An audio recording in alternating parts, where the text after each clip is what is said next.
এয়া উত্তৰ অভয়াপুৰী সমষ্টিৰ এখন গাঁও ২ নং জাৰাগুৰি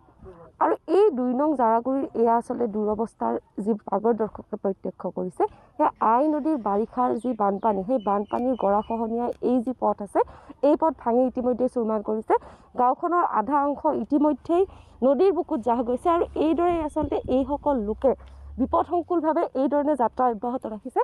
বাৰিষা আহিলে জাগে আচলতে প্ৰশাসন বাৰিষা আহিলে আচলতে চৰকাৰ জাগে নিৰ্বাচনৰ পূৰ্বে যথেষ্ট প্ৰতিশ্ৰুতি দিয়া হয় এইসকল লোকক যথেষ্ট প্ৰতিশ্ৰুতিৰে আচলতে তেওঁলোকৰ মন ভুলোৱা হয় কিন্তু নিৰ্বাচন যোৱাৰ লগে লগে যেন এইসকল লোকলে পিঠি দিয়ে উত্তৰ অভয়াপুৰী সমষ্টিৰ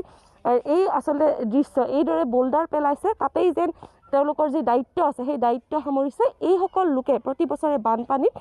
জিয়াটো ভুগিবলগীয়া হয় তেওঁলোকৰ আচলতে কোনো ধৰণৰ নিৰাপত্তা নাই প্ৰতিটো বানপানীয়ে এইসকল লোকক জুৰুলা কৰে এই যি গাঁওবাসী আছে এই গাঁওবাসীয়ে প্ৰতিটো যি বানপানী আছে সেই বানপানীত কক বকাবলগীয়া হয় বোল্ডাৰ দিয়ে তেওঁলোকৰ যি দায়িত্ব আছে সেই দায়িত্ব সামৰিছে এয়া আচলতে বিপদসংকুল যাত্ৰা এই যি নদী আছে এই নদী আই নদী ইতিমধ্যে কিন্তু গাঁওখনৰ আধা অংশ নিজৰ বুকুত জাহ নিয়াইছে আৰু এই যি পথ আছে এই পথেৰে আচলতে ২ নং জাৰাগুৰি অঞ্চলৰ এইসকল লোকে থাকিবলগীয়া হৈছে এইদৰে আচলতে টিঙৰ ঘৰ সাজি নদীৰ বুকুতে বিপদসংকুলভাৱে এইসকল লোকে থাকিবলগীয়া হৈছে আৰু এয়া আচলতে যদি প্ৰত্যক্ষ মোৰ ভিডিঅ' জাৰ্নেলিষ্টৰ যদি সুবিধা হয় মোৰ ভিডিঅ' জাৰ্নেলিষ্টক মই দেখুৱাবলৈ অনুৰোধ জনাম এইদৰে আচলতে কিছু বোল্ডাৰ পেলাই কিছু বান্ধ দিয়াৰ ব্যৱস্থা কৰিছে আৰু এয়া আচলতে টিঙৰ ঘৰত এইদৰে নদীৰ কাষত এইসকল লোকে থাকিবলগীয়া হৈছে মোৰ লগত কিছু ইয়াৰে স্থানীয় লোক আছে মই সেইসকল লোকৰ লগত কথা পাতিব বিচাৰিম কি ধৰণে আচলতে এই যি আই নদীৰ বান আছে এই আই নদীৰ বানে প্ৰতিটো বৰ্ষতে আচলতে তেওঁলোকক জুৰুলা কৰে মোৰ লগত এগৰাকী স্থানীয় লোক আছে মই আপোনাৰ পৰা জানিব বিচাৰিছোঁ যিহেতু আই নদীয়ে আজি নহয় বহু বছৰৰ পৰাই আচলতে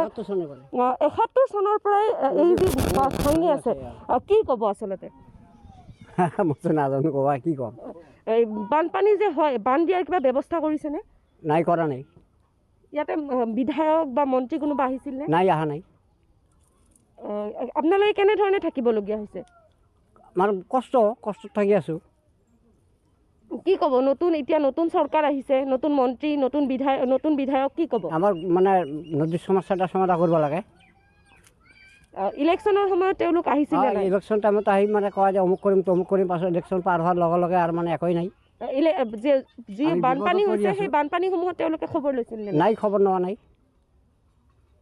হয় এইসকল লোকৰ আচলতে অভিযোগ এইসকল লোকৰ আচলতে কোনোৱে আচলতে তেওঁলোকৰ খবৰ লোৱা নাই কি মন্ত্ৰী কি বিধায়ক তেওঁলোকে কিন্তু কোনো ধৰণৰ খবৰ লোৱা নাই মোৰ লগত আন এগৰাকী স্থানীয় ব্যক্তি আছে দাদা মই আপোনাৰ পৰা জানিব বিচাৰিম যিহেতু এই যি বানপানীৰ সমস্যা আছে এই যি গৰাখহনীয়াৰ সমস্যা আছে এয়া দীৰ্ঘদিনীয়া বহু দিনৰ পৰাই চলি আছে কি ক'ব আপুনি ইয়াৰে কি ক'ম আৰু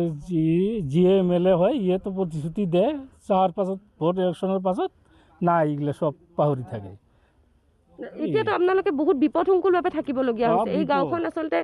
প্ৰতিটো মুহূৰ্ততে আচলতে ভয় কিছু বোল্ডাৰ পেলাইছে তাতেই যেন দায়িত্ব সামৰিছে বান্ধৰ কোনো ব্যৱস্থা নাই কিন্তু নতুন চৰকাৰ আহিছে নতুন চৰকাৰক কিবা ক'ব নেকি নতুন চৰকাৰক এটাই ক'ম এতিয়া যাতে বিহিত ব্যৱস্থা কৰি দিয়ে যেন এয়ে মোৰ অনুৰোধ হয় তেওঁলোকে নতুন চৰকাৰক নতুন জলসম্পদ মন্ত্ৰীগৰাকীক আচলতে অনুৰোধ জনাব বিচাৰিছে পূৰ্বতে কিন্তু বঙাইগাঁও জিলাৰ অভয়াপুৰীৰ এইসমূহ অঞ্চল পৰিভ্ৰমণ কৰিছিলে পূৰ্বৰ যিগৰাকী জলসম্পদ মন্ত্ৰী আছে কেশৱ মহন্তই এইবাৰ আচলতে নতুনকৈ দায়িত্বভাৰ গ্ৰহণ কৰিছে তেখেত যথেষ্ট তৎপৰ বুলি ক'ব লাগিব কিয়নো বিভিন্ন স্থানত তেখেত পৰিভ্ৰমণ কৰিছে কিন্তু যি বঙাইগাঁও জিলাৰ এইসমূহ বান্ধ আছে এই বান্ধসমূহৰ বিষয়ে আচলতে তেখেত কিমান জ্ঞাত সেই বিষয়ে আমি নাজানো কিন্তু আমি আমাৰ প্ৰাগৰ জৰিয়তে তেখেতক আচলতে আহ্বান জনাব বিচাৰিছোঁ বঙাইগাঁও জিলাৰ এনে কিছুমান অঞ্চল আছে যিসমূহ অঞ্চলত আচলতে এতিয়াও এই ধৰণে কোনো বান্ধৰ ব্যৱস্থা নাই তেওঁলোকে আচলতে বোল্ডাৰ পেলাই বা এইদৰে কিছু খুঁটি দিয়েই তেওঁলোকে বান্ধ নদীক ভেটিবলৈ আচলতে প্ৰস্তুত কৰিছে কিন্তু কিমান দূৰ সম্ভৱ আচলতে যিহেতু বাৰিষালে মাজত মাত্ৰ কেইটামান দিন কোনো ধৰণৰ কামেই হোৱা নাই এই যি বান্ধ আচলতে ৰুধিব পাৰিবনে এই কিছু বোল্ডাৰে এতিয়া সেইলৈ প্ৰশ্ন উত্থাপিত হৈছে এই যি জাৰাগুৰি অঞ্চল আছে এই জাৰাগুৰি অঞ্চলৰ লোকসকলৰ আচলতে ভৱিষ্যত কেনেকৈ তেওঁলোকে এইবাৰৰ যি বানপানী আছে সেই বানপানীক তেওঁলোকে প্ৰতিহত কৰিব সেয়ালৈ প্ৰশ্ন উত্থাপিত হৈছে যথেষ্ট তৎপৰতে নতুন চৰকাৰখনে আচলতে দায়িত্বভাৰ গ্ৰহণ কৰা মাত্ৰ কিছুদিন হৈছে সেই কিছুদিনতে কিন্তু জলসম্পদ মন্ত্ৰী পীযুষ হাজৰিকাই আচলতে যথেষ্ট তৎপৰতা দেখুৱাইছে আমি মন্ত্ৰীগৰাকীক প্ৰাগৰ জৰিয়তে অনুৰোধ জনাব বিচাৰিছোঁ, বঙাইগাঁও জিলাৰ অভয়াপুৰীৰ এইসমূহ অঞ্চল আচলতে আপুনি পৰিভ্ৰমণ কৰক। এইসকল লোকৰ আচলতে আপুনি দুখ বুজি পাওক, কিয়নো এই যি আই নদী আছে, এই আই নদীৰ কালৰূপ আচলতে যিসকল লোকে দেখিছে সেইসকল লোকে উপলব্ধি কৰিব পাৰিছে। আই নদীয়ে কিন্তু প্ৰতি বছৰে জুৰুলা কৰে এখন এখন গাঁও, আৰু ইতিমধ্যে জাৰাগুৰিৰ বহুখিনি লোকক আচলতে গৃহহাৰা কৰিছে, বহুখিনি লোক ইয়াৰ পৰা গুচি যাবলগীয়া হৈছে। এইসকল লোকৰ আচলতে ভৱিষ্যত কি, এইসকল লোক ইয়াত থাকিব পাৰিবনে, তাক লৈ এক যথেষ্ট ডাঙৰ প্ৰশ্ন উত্থাপিত হৈছে। কোনো ধৰণৰ কামৰ আচলতে শতাংশ হিচাপত যদি ক'বলৈ যোৱা যায়, ইয়াত আচলতে কোনো ধৰণৰ কামেই হোৱা নাই, কেৱল বোল্ডাৰ পেলাই তেওঁলোকে তেওঁলোকৰ দায়িত্ব সামৰিছে। এয়া আচলতে জলসম্পদ মন্ত্ৰীগৰাকীক আমি দেখুৱাব বিচাৰিছোঁ, এয়া হ'ল জলসম্পদ বিভাগৰ কৰ্ম। আচলতে বঙাইগাঁও জিলাৰ জাৰাগুৰি,